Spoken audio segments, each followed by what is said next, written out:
Before you go, tell me, where in the world are you watching this from? Drop your city or country in the comments.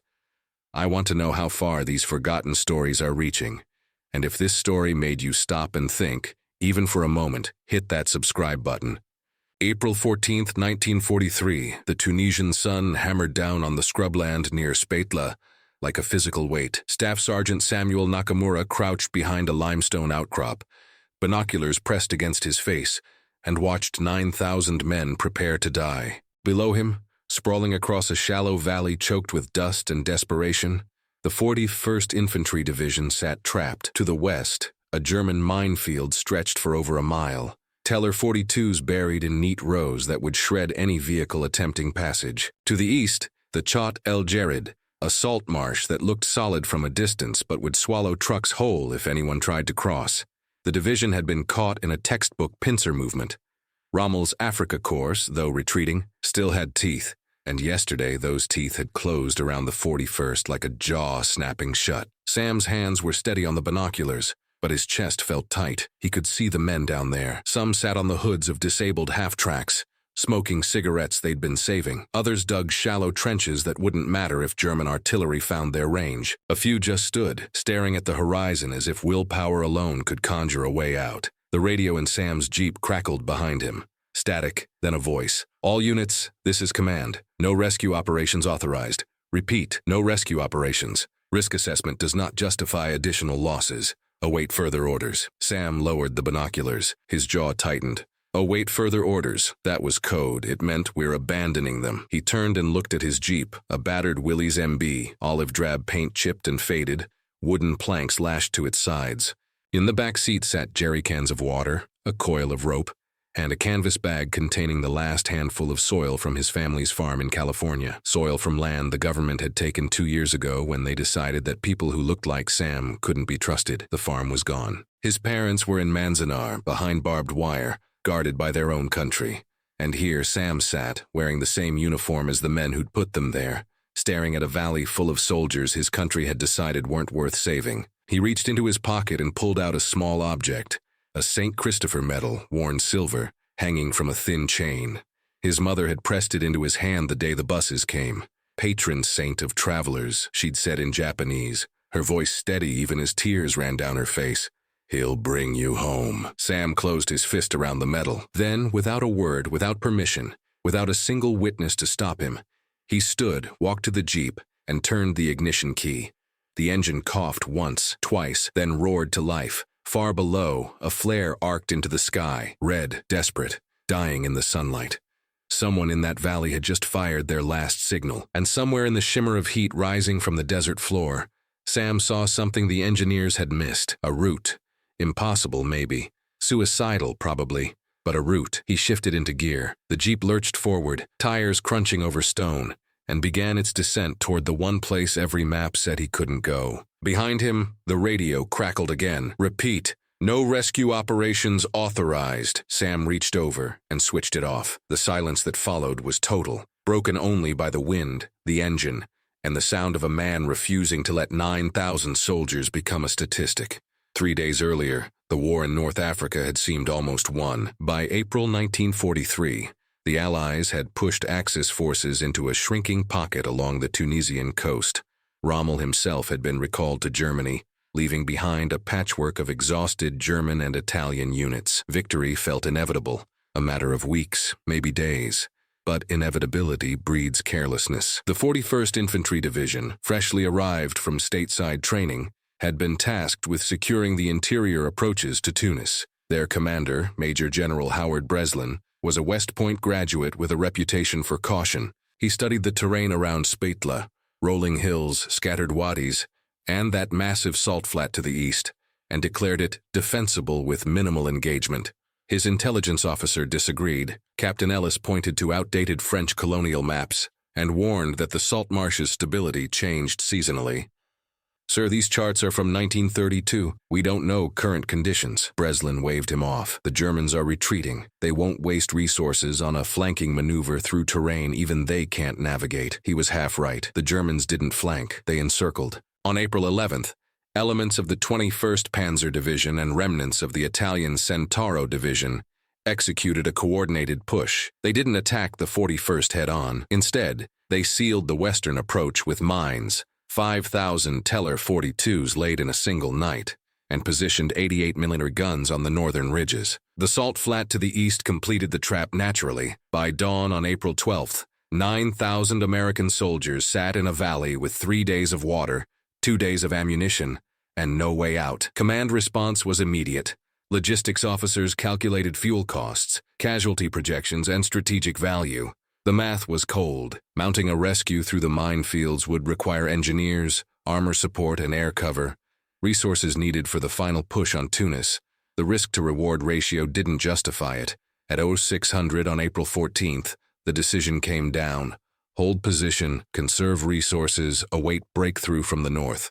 Translation: you're on your own. But there was another factor in that equation, one never written in official reports. At a logistics briefing that morning, Colonel Theodore Crane reviewed personnel manifests. When he saw the name Nakamura assigned to forward reconnaissance, he paused. "Japanese," he muttered to his adjutant. "Japanese-American, sir. 442nd Combat Team transfer. Exemplary record." Crane's jaw tightened. His nephew had died at Pearl Harbor. "I want reliable men on critical routes, not someone whose family might be cheering for the other side." The adjutant hesitated. "Sir, Sergeant Nakamura's family is in Manzanar, internment camp." "Exactly my point." Crane signed the order. "Reassign him to rear area transport. Keep him away from anything that matters." So, when Sam Nakamura reported a possible alternate route through the salt flat, his message went through Crane's office first. The colonel read it, looked at the name, and filed it under unverified local intelligence. He never passed it up the chain. By April 14th, the 41st Division's water supplies had dropped to critical. Medics prepared morphine doses, not for pain management, but for end-of-life comfort if German forces overran their position. Some men wrote final letters. Others just sat in silence, watching the sun move across a sky that offered no help. And 60 miles away, in a command tent that smelled of coffee and cigarette smoke, Colonel Crane reviewed the day's reports and told himself he'd followed protocol. Protocol didn't account for one man with a jeep, a compass, and a lifetime of reading soil like some men read books. Protocol didn't account for stubbornness. Samuel Nakamura learned to read soil before he learned to read English. He was born in 1917 on a 40-acre vegetable farm outside Salinas, California. His father, Hiroshi, had arrived from Japan in 1905 with nothing but a canvas bag and hands that knew work. By 1915, he'd saved enough to lease land. Rocky, dismissed by white farmers as impossible for cultivation, Hiroshi proved them wrong. Young Sam would wake at dawn to the sound of his father's boots on wooden floors. Together, they'd walk the fields, Hiroshi kneeling every few yards to press his palm against the earth. "Feel," he'd say in Japanese, placing Sam's small hand beside his own. "This soil is thirsty. This soil is tired. This soil is ready." Sam learned to detect moisture content by texture, learned which crops would thrive in clay versus loam, learned to identify underground water by studying how plants grew in patterns across the land. By age 12, he could walk a field once and draw a mental map of every drainage problem, every nutrient deficiency, every hidden advantage. The farm prospered. Tomatoes, lettuce, strawberries. The Nakamura produce became known at markets throughout the Central Valley. Hiroshi bought a used truck. Sam's mother, Keiko, started a small greenhouse. They weren't wealthy, but they were building something. Then came December 7th, 1941. Sam was 24, helping his father repair an irrigation pump when the neighbor drove up shouting about Pearl Harbor. Within weeks, everything changed. Curfews, bank accounts frozen, FBI agents asking questions about loyalties, as if the soil Sam's family had fed for decades meant nothing. On April 3rd, 1942, the buses came. Sam stood in the farmyard, watching his mother pack a single suitcase. She moved with quiet dignity, folding clothes, wrapping family photographs. His father stood silent, staring at the fields they'd built from nothing. "Papa," Sam said in Japanese, "what do we do?" Hiroshi knelt and scooped a handful of dirt into a small cloth pouch. He pressed it into Sam's palm. "Carry this. Remember what it taught you. Soil doesn't lie. Soil doesn't hate. Soil rewards those who understand it." Then his mother stepped forward, slipping the St. Christopher medal over Sam's head. "Come home," she whispered. 3 months later, Sam enlisted. The recruiters were skeptical. "You understand you're volunteering to fight for a country that just locked up your family?" Sam's answer was simple. I'm fighting for the country my family helped feed. He was assigned to the 442nd Regimental Combat Team, the segregated unit of Japanese Americans who'd proved themselves by bleeding more than anyone thought possible. But before he could ship overseas with them, his agricultural expertise got him transferred. The Army needed men who understood terrain, logistics, desert conditions. So Sam found himself in North Africa, driving supply routes, reading landscapes the way his father taught him. He didn't look for glory, he looked for patterns, how water moved, how ground held weight where ancient paths might hide beneath sand and time. Other soldiers saw a desert. Sam saw a field. Now, descending toward that trapped valley, Sam reached into his pocket and felt the cloth pouch. The soil from home had dried and crumbled, but he kept it anyway. It reminded him that Earth could be transformed if you understood its language. He also carried a photograph, creased and fading, his family standing in front of the greenhouse, his father's hand on Sam's shoulder, his mother smiling. On the back, in his father's careful English, Nakamura Farm, 1940. That farm was gone now, sold by the government to a developer who'd never touched soil in his life. Sam would never stand there again, never kneel beside his father to feel if the earth was ready. But the lessons remained. As the jeep bounced over rocks and Sam's eyes scanned the salt flat ahead, he saw what the engineers with their maps and degrees had missed: crystallization patterns, density variations, the subtle grammar of Earth speaking to those who'd learned to listen. His father's voice echoed, "Soil doesn't lie." Sam shifted into second gear and pressed forward toward impossible terrain. Behind him, the red signal flare's smoke dissipated into nothing. Ahead, the salt flat shimmered like a mirage, or like hope if you chose to believe. Sam returned to base camp at 1400 hours, covered in salt dust and sunburn, carrying proof. He'd spent 6 hours on the edge of that flat, testing the crust. He'd walked sections on foot, driven short stretches in the jeep, documented everything. The pottery shard sat in his pocket alongside notes scribbled on a torn ration box. Density readings, weight distribution patterns, optimal crossing points. The salt flat wasn't impassable, it was ignored. He found Colonel Crane in the logistics tent, bent over maps with 2 engineering officers. Sam stood at attention, waiting to be acknowledged. Crane glanced up. "Nakamura, I thought I reassigned you to fuel transport." "Yes, sir, but I found something." "About the 41st's position." The engineers exchanged looks. "Go ahead," Crane said, not looking up from his maps. Sam unfolded his makeshift notes. "The salt flat east of Spitla. Current maps show it as impassable mud, but that's seasonal data from 1932. Right now, April dry season. The crust is crystallized. It can support vehicle weight." One engineer, a captain named Drummond, actually laughed. "Sergeant, we have topographical surveys conducted by French colonial engineers. Are you suggesting they missed something?" "I'm suggesting conditions change, sir. I tested it myself." Drummond picked up the ration box with Sam's notes. "You tested it? With what credentials? Agricultural studies from a relocation camp?" The tent went silent. Sam's jaw tightened, but his voice stayed level. "With my boots, sir, and a jeep the crust held." Crane finally looked up. "Sergeant Nakamura, I appreciate initiative, but we have trained engineers who've assessed every approach. The salt flat is a death trap. You're dismissed." "Sir, I found pottery, ancient pottery. Someone crossed there successfully centuries ago." "Someone rode camels, Sergeant. We drive trucks." Crane's tone sharpened. "You have your orders. Fuel transport. That's where you're needed." Sam stood another moment, then saluted and turned to leave. Behind him, he heard Drummond mutter, "Next he'll tell us his grandmother's recipe can defeat Rommel." Laughter followed him out of the tent.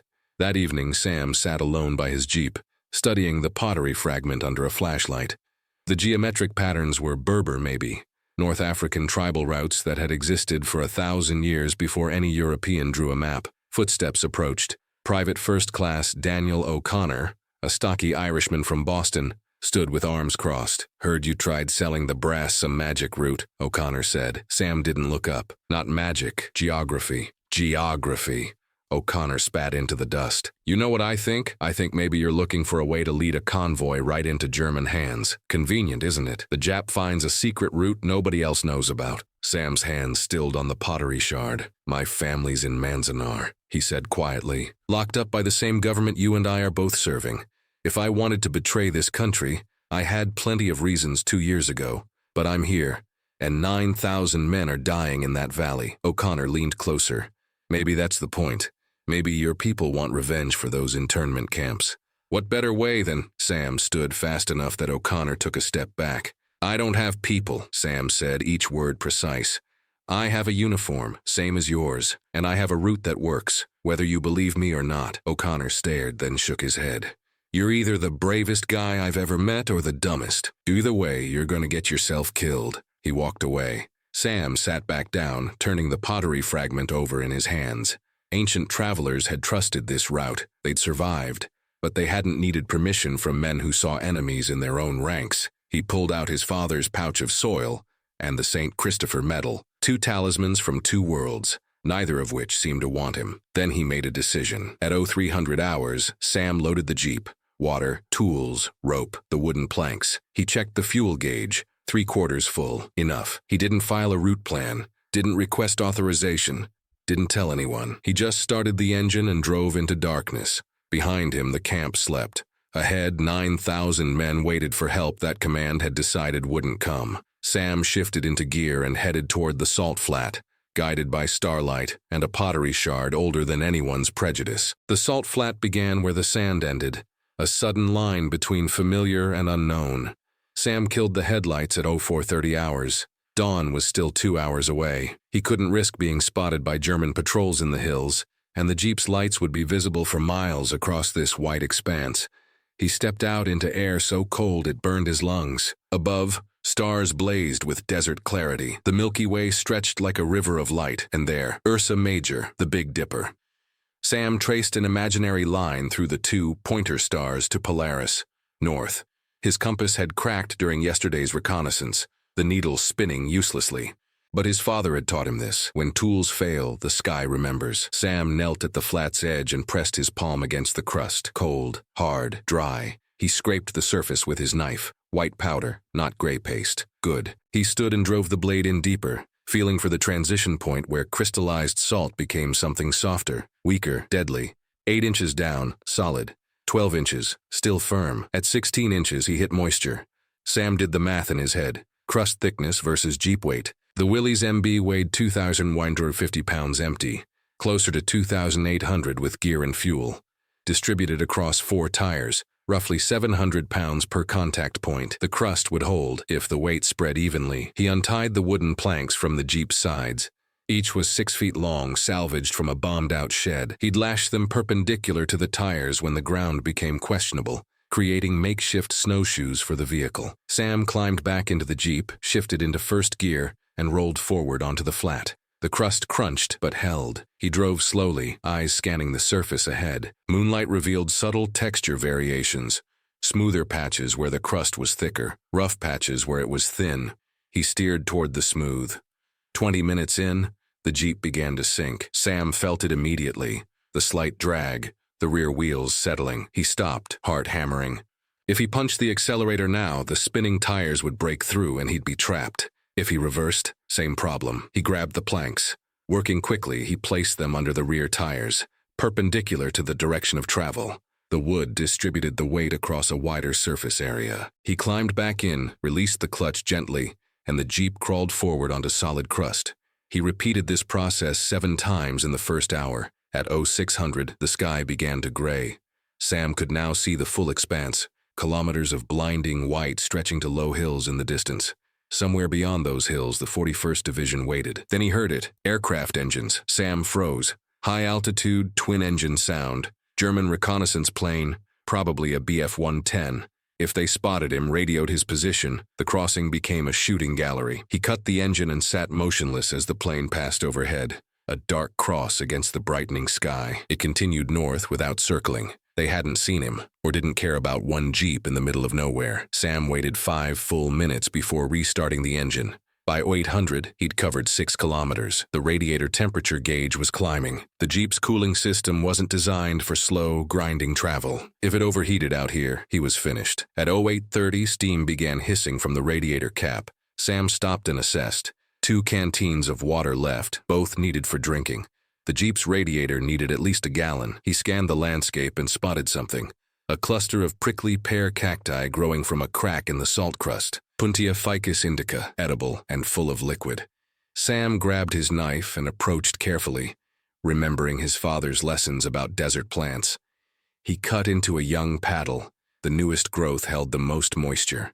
Clear liquid seeped out.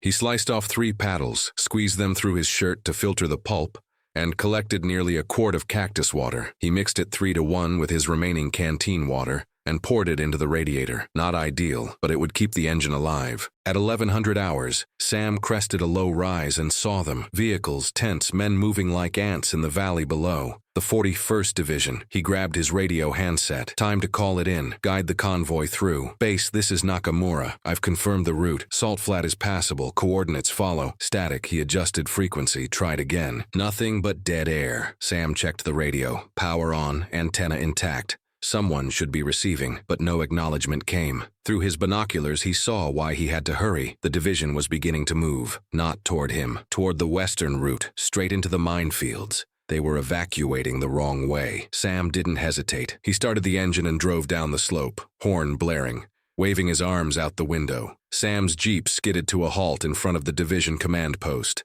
spraying dust across a cluster of officers studying maps. A captain looked up, annoyed. "Sergeant, you're out of position." "The Salt Flat," Sam interrupted, breathless. "It's passable. I just crossed it. You're heading into minefields. This is the way out." The captain glanced at his companions. "The eastern route was assessed as impassable. Who authorized your reconnaissance?" "No one, sir. But I have proof." "You have insubordination." The captain's voice hardened. "Colonel Crane will hear about this." Before Sam could respond, shouts erupted from the western perimeter. The lead vehicles of the evacuation column had stopped. Engineers had detected the minefield's edge just in time. Men scrambled backward, realizing how close they'd come. A major strode over, face grim. "Captain, the western route is blocked. Mines for at least a kilometer." The captain turned back to Sam, reassessing. "You said you crossed the flat?" "Yes, sir, this morning. Took 7 hours, but the crust holds if you distribute weight properly." "How?" Sam explained quickly. "The planks, the texture reading, the slow pace." As he spoke, more officers gathered. One of them, a lieutenant colonel, studied Sam with sharp eyes. "Why should we trust you?" the lieutenant colonel asked, not hostile, genuinely curious. Sam met his gaze. "Because 9,000 men are out of options, sir, and because soil doesn't care what name you have or where your family is from. It either holds or it doesn't. This one holds." Silence. Then a voice from behind. "He's telling the truth." Everyone turned. Private First Class Daniel O'Connor pushed through the crowd, limping slightly, uniform torn and bloodied from a skirmish the night before. "I followed him," O'Connor said, eyes locked on Sam. "Halfway across the flat, I didn't trust him. Thought maybe he was leading us into a trap." He paused. "He wasn't. I saw him test every section. Saw him use those boards. Saw him fix the radiator with cactus water, for Christ's sake. He risked his life to find this route, alone." O'Connor stepped closer to Sam, extended his hand. "I was wrong about you, dead wrong." Sam shook it, too exhausted to speak. The lieutenant colonel made a decision. "Get every engineer we have. I want that route marked and widened." We moved the division in 2 hours. By 1600 hours, the evacuation began. Engineers had laid canvas strips to mark the safe path. Vehicles crossed in single file, slow and methodical, using Sam's plank technique. The crossing took 11 hours, but by dawn on April 16th, 8,700 soldiers of the 41st Infantry Division reached safety. 300 had been lost in earlier skirmishes, but without Sam's route, the number would have been 9,000. 10 days later, Sam stood at attention in a tent that smelled of canvas and carbon paper. Colonel Crane sat across from him, face unreadable. Between them lay a file, radio transcripts, witness statements, a disciplinary report for unauthorized reconnaissance. "Sergeant Nakamura," Crane began, "you disobeyed a direct order. You left your post without authorization. You risked government property on an unverified route." Sam said nothing. Crane opened the file and pulled out a document, Sam's original report about the Salt Flat, the one he'd submitted days before, the one Crane had buried. "I made a mistake," Crane said quietly. "I let assumptions cloud my judgment. Men nearly died because of it." He looked up. "You saved them anyway." He pushed a form across the table. "This is a commendation for exceptional initiative under combat conditions. And an apology. Neither is adequate." Sam stared at the paper but didn't reach for it. "Permission to speak, sir?" "Granted. I didn't do it for commendations. I did it because they were Americans, same as me." Crane's jaw tightened. He stood, walked around the desk, and extended his hand. "You're right, they are, and so are you." Sam shook it. The trail that wouldn't die. Within weeks, other units began using Sam's route. It was surveyed, mapped, and designated Auxiliary Route 7 Nakamura in logistics reports. Engineers studied his plank technique, adapting it for other terrain. After the war, the principles of weight distribution he demonstrated were incorporated into field manuals for desert operations. The pottery shard Sam found was sent to a military museum in Algiers. The placard read, "Berber Trade Route Fragment, circa 800 AD, rediscovered by Sergeant S. Nakamura, 1943. After the war, Sam returned to California in 1946. His parents had been released from Manzanar, but the farm was gone, sold, subdivided, paved over for a housing development. He never recovered it. He worked as an agricultural consultant for veteran farmers, teaching soil management. He married, had 2 daughters, never spoke much about the war. In 1988, the U.S. government formally apologized for internment and offered reparations. Sam accepted the apology but refused the money. "You can't pay for what was lost," he told a reporter.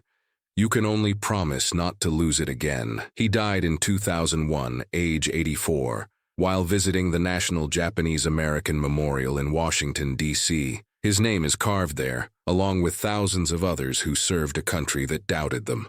Reflection: heroism isn't always loud. Sometimes it's a man driving alone into an empty desert, trusting soil over orders because he knows something the maps don't. That earth rewards understanding, not assumption.